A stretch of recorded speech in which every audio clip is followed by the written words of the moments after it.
어싱은 잘 하고 계시죠?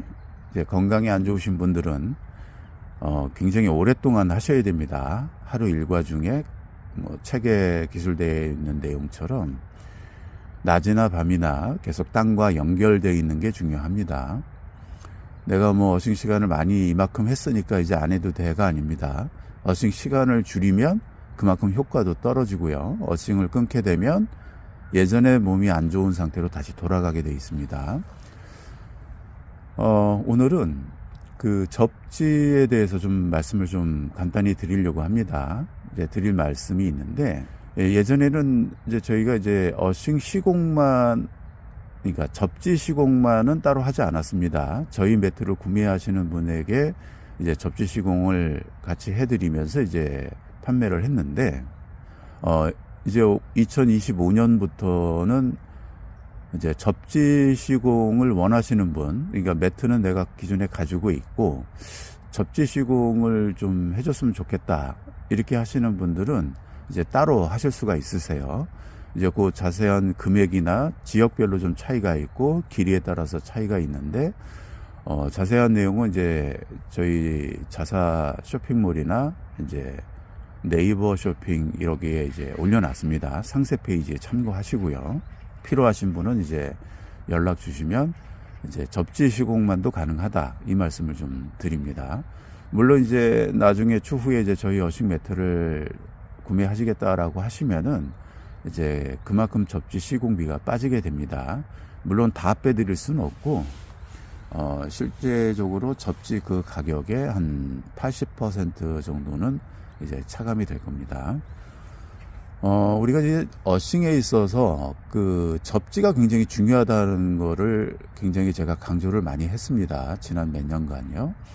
이제 어싱 땅과의 접촉이 치유한다, 이 책의 282페이지에 보면 ESD 장치, 그러니까 정전기 방출 장치를 이용했을 때 지구에서 보내는 온전한 신호를 재현해내지 못했다, 이런 표현을 읽을 수가 있어요.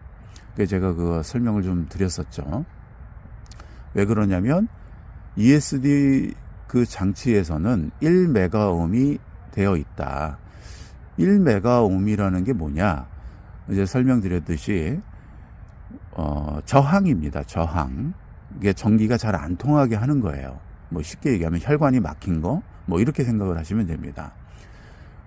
순수한 구리 전선 같은 경우에는 우리가 멀티테스트기로 저항해 놓고 체크를 해보면 이쪽 끝에서 저쪽 끝을 통로를 재보면 0옴이 나오죠. 이 0옴이라는 거는 저항이 없다는 얘기고, 이 수치가 10옴, 20옴, 30옴, 100옴 이런 식으로 올라갈수록 통로가 막혀서 전기가 잘 안 통하는 상황이다, 이렇게 이해를 하시면 돼요.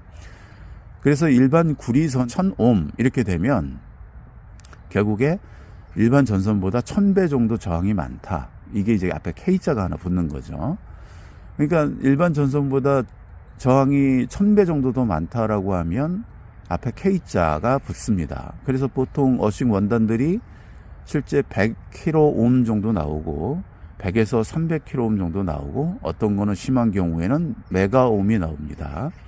이 메가옴은 킬로옴에 또 1000배가 넘을 때 메가옴이 표시가 되는 거죠. 그러니까 이 어싱 이 책에서 1메가옴에 됐을 때 지구의 신호를 온전히 구현해내지 못했다, 이런 표현을 보면은 결국에 효과가 없다라는 거예요. 어싱의 효과를 제대로 보지 못한다, 이런 표현입니다. 우리가 정기적 측면에서 보면은, 그냥 정기적 측면에서 보면 그냥 내 몸에 이 볼트가 워낙에 세다 보니까 땅에 살짝 가느다란 선만 있어도 살짝만 대도 5분 10분이면 다 빠져나갑니다.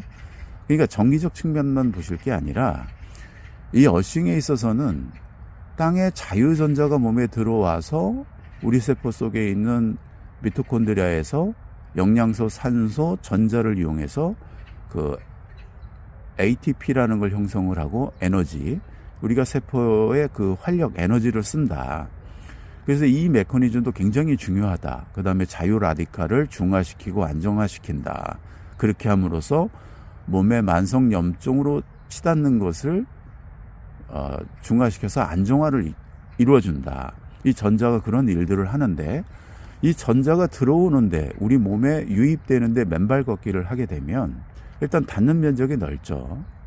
우리 뭐 어싱 지팡이, 뭐 어싱 신발 이런 것들은 저항이 많죠. 타점이 적고요. 지팡이 같은 경우엔 구리로 돼 있어도. 근데 이런 맨발로 받으면 실제 이 지구라는 에너지 덩어리에 넓은 면적을, 비교적 넓은 면적을 받게 되니까 똑같은 1시간을 어싱 하더라도 자유전자 유입량이 많을 것이다. 제가 이제 오래전부터 이 주장을 계속 하고 있고, 이 책의 내용들을 이렇게 정리해서 말씀을 드리고 있었던 상황이죠.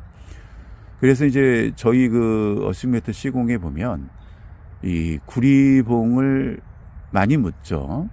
이제 뭐 제품 종류에 따라 좀 다른데, 그래서 안 좋으신 분들은 이제 좀 더 많이 묻고 선도 많이 올립니다. 뭐 4가닥씩 올리고 막 이러죠.